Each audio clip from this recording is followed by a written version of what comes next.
What's up guys, welcome back to the channel. In today's episode, I'm out here flying the Flywoo Explorer LR, and this is one of those 4-inch long-range quads that's been taking the FPV world by storm over the past few months. They're so hard to get their hands on, and everybody seems to get one. Different manufacturers such as GepRC, Diatone, and a few others have made their competitors, but this one here is the original, as inspired by Dave C. FPV over in Europe. And yeah, a micro long-range build is something that you typically don't think of when you think of successful long-range flights, and that's because there's a lot more efficiency gain when you go up to larger props, as well as of course you have more payload to get larger video transmitters and more technology on board so you can fly farther, safer. However, with the recent advancements in TBS Crossfire 900 megahertz systems and DJI digital FPV, all of that technology can be shrunken down into a micro-sized platform that's perfect for this build. So it all comes together and is actually a really effective formula for successful long-range FPV. Now, I don't really fly this thing long-range. As you can see, I'm just basically doing laps around my house, but you can see I'm cruising around. This is something that I didn't expect to find in how this quad flies. It carries its momentum really well. You get some good camera tilt on there, and the heavy weight, the large propellers give you a lot of good thrust on the low end, which helps you carry your weight through these turns. It's not exactly one of those things that it's easy to turn on a dime, but it's nice because it just flows really well.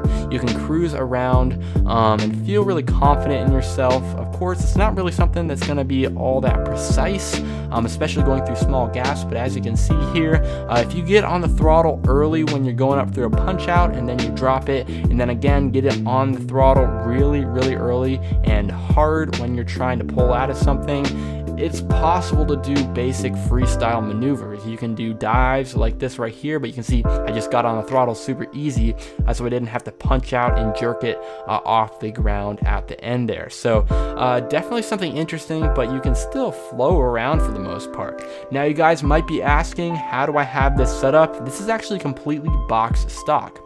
So it has about 700 degrees per second on the rates and the stock tune that the Flywoo Explorer comes with, which is a little bit loose in my opinion, meaning that when you do a flip or something like that, it is not as precise. It doesn't snap to a certain degree as you might want, but I actually think that is really good, and it accommodates well to the simple cruising flying style that I am flying with right here. So I have no plans of changing this PID tuning setup. So yeah, that's another advantage to buying a quad ready to fly, is that there is a PID tune on there that the original designers and developers for this quad think are successful, and I totally agree with them in this case. But again, there is something to this. I mean, I definitely have a lot more power than you typically should flying a long-range quad, and that's for one reason. That's because I'm only running 650 milliamp hours in my battery rather than 850 all the way up to 1300, which is what this is compatible with. It ideally is to be run with the lithium ion 4-cell packs that are made to make this thing fly for 30 or 40 minutes if you're doing ultra long range trials. But of course, I don't really have those. Those are actually relatively expensive batteries, nor am I really looking to go miles and miles away from myself. So to fly with a lighter battery means that I can take advantage of more power and make this a little bit more of a sporty flying machine, and I'm really grateful for that. And that's just, I guess, another side of this. So there's definitely that completely efficient and minimalistic on the excess power long range setup, and then there's a more sporty lightweight system where you can do things like this with these punch outs, flips and rolls, and things of the like. Again, you don't even have to change your rates or your tune. It's just all there convenient for you. But yeah, anything with a little bit of altitude can be achieved with this quad. This one really does remind me of my Vortex 150 that I got rid of a few months ago.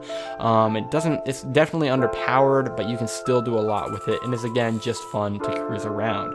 Now I've been talking about that a lot, so let's find something new to talk about here, and that is, of course, that I'm going to be doing some more videos with this thing, of course, maybe more long-range style. So if you have any ideas here in the middle of the video, make sure to go ahead and drop them down in the comment section below. I might be doing some more high altitude stuff like this. I actually find this stuff really fun. You can see so much with the DJI digital FPV system, and there's so much capability with this system. You can see I'm all the way over across the street here, and through my house, everything is completely perfect, crystal clear, and there's tons of details.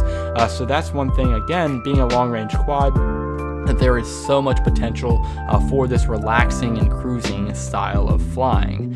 This is almost freestyle in a different sense to me. It's something where you're not totally, I guess, forced or, high stressed into doing certain maneuvers. You're kind of just going up there, following the momentum path of the quad. I don't know if you took physics in high school, but the quad's out on one side and all the weight's being thrown around, and you're really taking advantage of that as much as you can.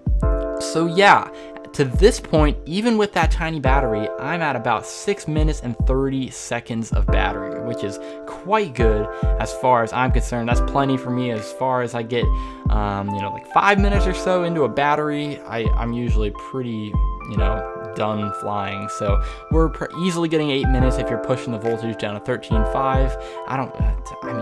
Oh, this is where I crashed. So that's gonna end the video there, guys. I hope you enjoyed it. Thankfully, I was kind of running out of things to talk about with this quad. It just flies for so long. But I'm gonna end it there. Thanks for watching, and I'll see you in the next one.